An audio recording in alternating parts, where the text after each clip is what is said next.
This is the hardest video that I've ever had to make on my channel, but it needs to be made. I want to share with you guys a very, very vivid memory I have of my public education experience, which was in New York State, and I didn't agree, and to this day don't agree on a lot of the things that are in education right now. The way we're teaching, what we're teaching, I don't agree with a lot of it. But there's one thing, a couple of things, but one of the things that they did extremely well for us was teach us about the Holocaust. It was 6th grade. I was 11. We were like 11. And they were not holding back. They did not hold back on any of the details. At least my teacher didn't. I'm sure that it's in the curriculum to have a sort of baseline of what needs to be discussed in every classroom.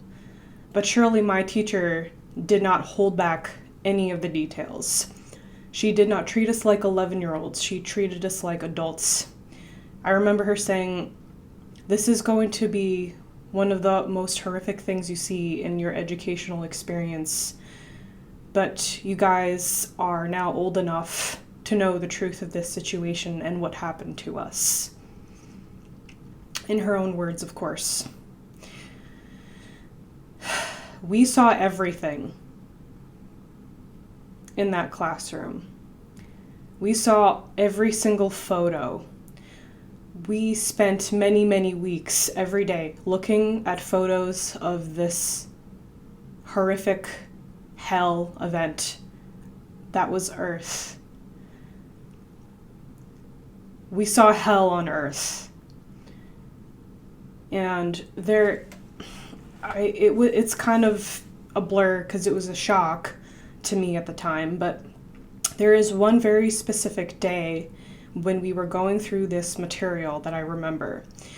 And it was when the teacher put up a photo of a line of children lining up into a boxcar, just children, to be taken to a camp to be gassed.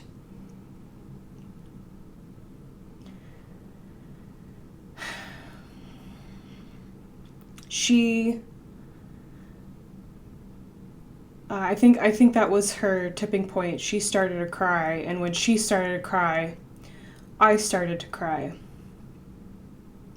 It wasn't later on that day, that week, the months after that experience. It wasn't so much the shock of it that left the impact. That eventually faded away. What I could never let go of was sitting every single day in that classroom thinking, how could an entire nation and surrounding nations who knew people were being put in ovens, who knew people were being gassed for no reason except they existed, they had a different kind of hair color, maybe, and did nothing.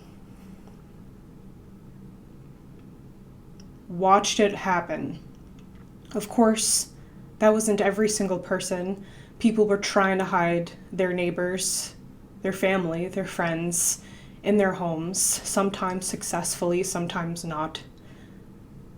But it takes an overwhelming majority of human beings to allow millions of human beings to be murdered, put in ovens alive, put in gas chambers alive, and ended, terminated. The estimate is 6 million Jews in just the camps alone.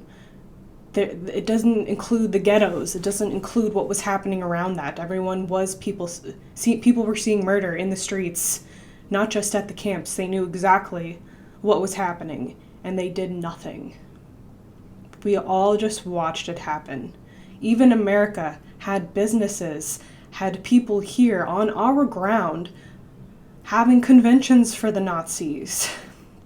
We had people supporting There are operations here. We know that now. This was a global event. We all saw it happen, and it took too long to not do anything. That was the thing that impacted me the most, was that not only were humans capable of mass genocide on this level, but they were so entrenched in their own fear, their own apathy, their own stories, their false narratives, to allow their brothers and sisters to be murdered before their eyes. And I'll never forget that. I never have forgotten that. I'm so grateful for that educational experience because it stayed with me. It really allowed me to see exactly what human beings are capable of. I don't see shock anymore. It's not shocking to me because it's just apparent to me that the most disgusting thing on the face of the earth is human beings. And we're not going to make it if we don't transform this, if we don't burn it alive and be done with it. I'm making this video because everyone needs to know there's no neutral position anymore. At this point in time, you are either fighting for humanity or you are not. Neutrality is accepting the status quo, accepting the slavery of the human race and its desire, its inherent desire for supremacy. Inaction is a choice, and it's in favor of our undoing. And if your first reaction to murder and to enslavement and to horrific torment is anything but horror and a desire for compassion, something's not right with you. And you need to deal with that. Because if you don't, we're not going to make it. None of us are. This is a fight for every single human being on the planet. That is why it is so monumental. That is why there are protests happening around the globe, because we all see this is our family and we need to do whatever we can to stop this. I wrote here, the most awful atrocities in the world happened in the face of people not wanting to become political. I bet the fucking Nazis didn't want to become political. I bet people watching people suffer and die didn't want to get involved. They were like, why focus on the bad? Do you see the awful, horrific disconnect here? Can you? Maybe you can't. Maybe that's why so many people are acting the way they are. Perhaps we have a serious psychological problem where a significant portion of the human population is just permanently sociopathic and psychopathic. Perhaps this is what we've created. We need to talk about it. That is what sparked this whole video that I'm making right now.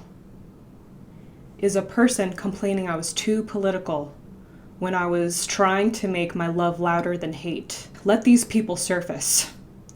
I wrote here, let them say their piece. Their misanthropy, ignorance, excuses, psychopathy, false stories, their own hatred will drown them eventually. That is why these aspects of the collective must surface if we are ever to overcome our desire to kill ourselves. Because that's what this is. There is no separation between you and I, even if you want to do everything you can to try to enhance that. There is no separation, and when someone dies, we die. One of us dies. One of the things that I posted on my Facebook page said this: if you ever wondered how you'd respond to the rise of Nazi Germany, the answer is whatever you are doing right now. So let that sink in. There are so many mentally ill people out there who are projecting and slowly losing it. Now I'm talking to the people who are equally as affected by the horrors that we have had to deal with forever up until now. They will drown themselves eventually, and in the meantime, we cannot be silent and allow for those souls to be taken again out of our own apathy. I refuse to be, again, a citizen of a tyrannical, out of control human race and just watch it happen. I refuse to take my last breath here on Earth without leaving it a better place, without having some kind of impact, without being the exception to the rule, even while one side of this issue continues to attack the other. There's only one side that, while it's doing this, it's actually fighting for us all. Only one side is fighting for you and me. The other has chosen narrative over life itself. Choose wisely.